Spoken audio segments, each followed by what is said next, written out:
Welcome to the channel, everyone. If you're into deep dives of the most chilling cases out there, go ahead and hit that like button and subscribe for our daily crime updates. Today we are exploring a case so brutal and so meticulously planned, it literally shook one of India's most secure neighborhoods to its absolute core. We are heading back to April 2017.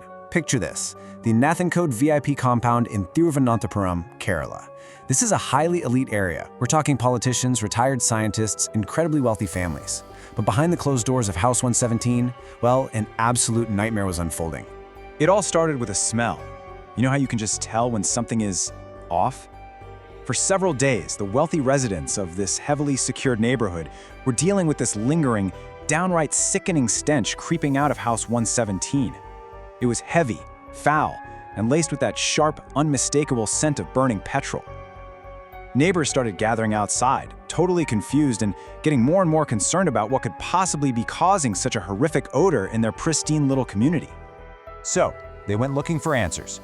They approached the family's 29-year-old son, Cadell. When his uncle, Sundaram, who actually lived nearby, asked him about the foul smell, Cadell offered this chillingly simple, almost casual excuse. He just looked at him and said, "I am just burning old newspapers." He claimed he'd thrown some petrol on the fire to keep it going. And, it sounded somewhat plausible at the time, so the neighbors kind of just shrugged it off and went back to their homes. But here's the thing, the smell didn't go away. Actually, it got worse. By the morning of April 9th, thick smoke was literally billowing out from the house. A panicked crowd gathered outside, yelling out to the family, but dead silence. Fearing they were trapped in a fire, they finally called the fire brigade. And guys, what those first responders found when they broke down those doors. Look, I need to give a strict warning right now. The details of this video are heavy, and they are meant strictly for a mature true crime audience. What makes this discovery so terrifying is just the sheer scale of it all.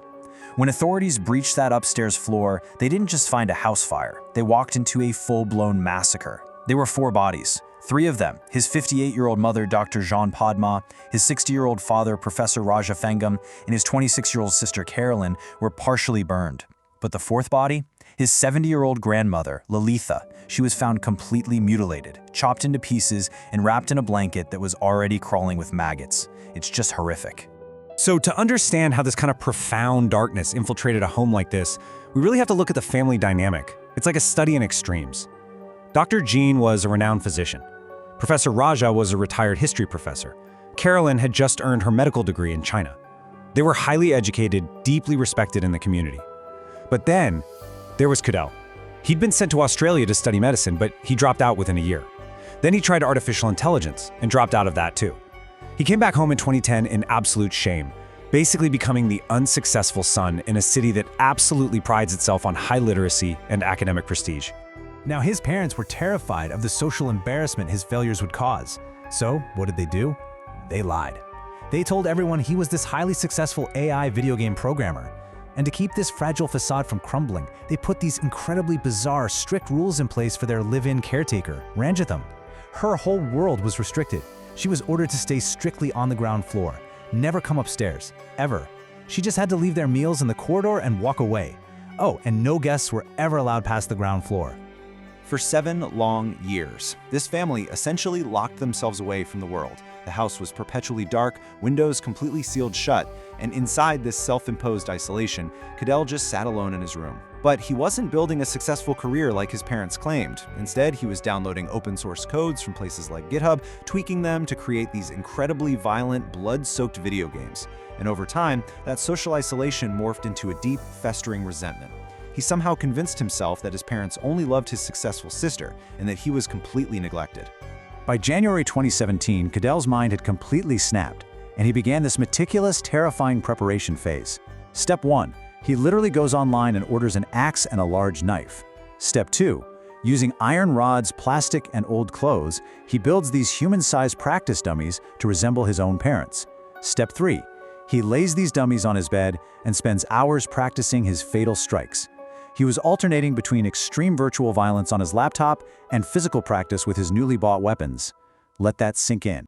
Downstairs, the caretaker started noticing untouched food piling up around April 5th, but she had absolutely no way of knowing the horror that was unfolding right above her. Here's the systematic timeline of his terror. On the morning of April 5th, he murdered his mother.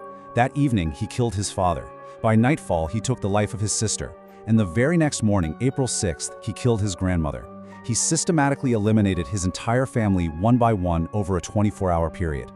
And the method he used to lure them? It's absolutely heartbreaking. He weaponized his own parents' hope. You see, for years, they had been waiting for him to succeed. So, Cadell knocked on their doors and told them he had finally coded a brand new video game and wanted to show them.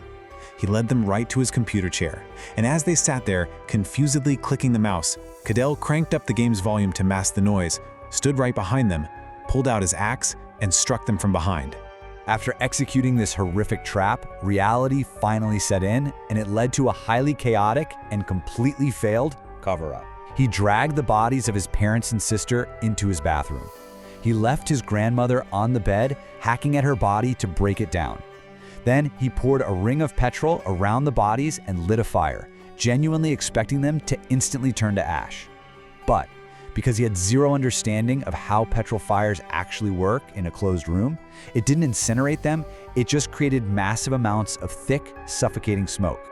That smoke is exactly what finally alerted the neighborhood. As over 90 people gathered outside in total shock, Cadell calmly walked out, gave that bogus excuse about burning newspapers, and just fled. He managed to catch a train to Chennai, but as soon as he got there, he saw his own face plastered all over the news media. Panic immediately set in.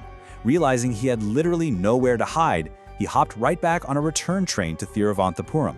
But the police were already waiting at the station, and they arrested him on the spot. When the police brought him in, they did a standard medical evaluation, right? Well, they made a startling discovery.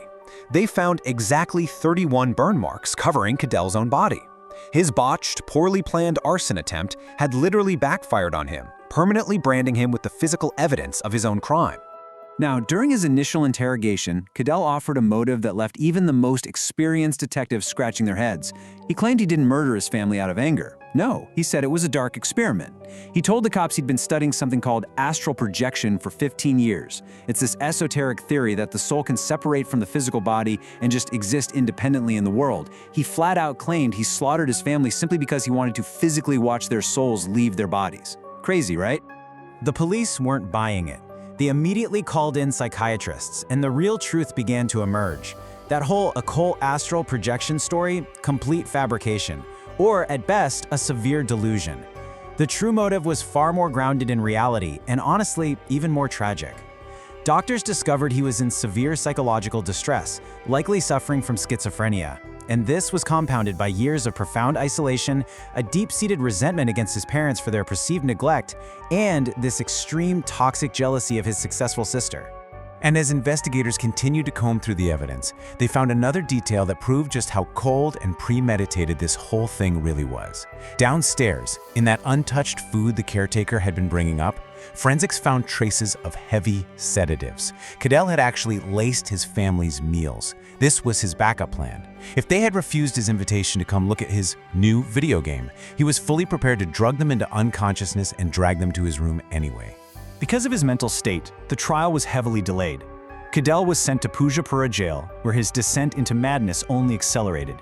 He was eventually thrown into a pitch-black solitary confinement cell, the dreaded Unda cell, all because he violently attacked his own cellmate. When the jailer asked him why on earth he did it, Cadell replied, "A demon with red eyes told me to kill my cellmate for my freedom." Here's a bizarre detail for you.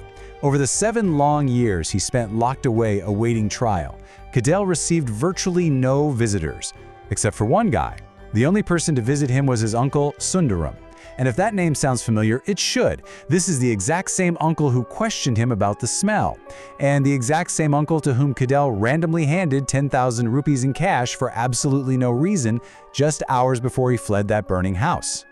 But finally, the legal system caught up to him.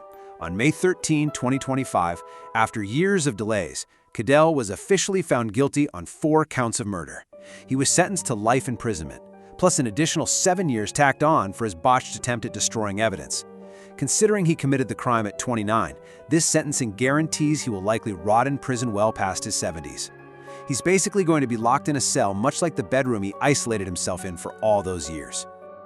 So, as we wrap up today's video, we're left with a truly haunting realization. This wasn't a crime born out in the streets, it was bred inside one of the wealthiest, most highly educated homes in the city. It really makes you wonder, how does extreme family pressure, this desperate need to maintain a perfect facade and profound isolation, breed such absolute darkness? It's a terrifying reminder of what can happen when mental health struggles are just locked away in the dark to save face. Thank you guys so much for joining me on this deep dive. Let me know your thoughts down in the comments below, and I'll see you in the next video.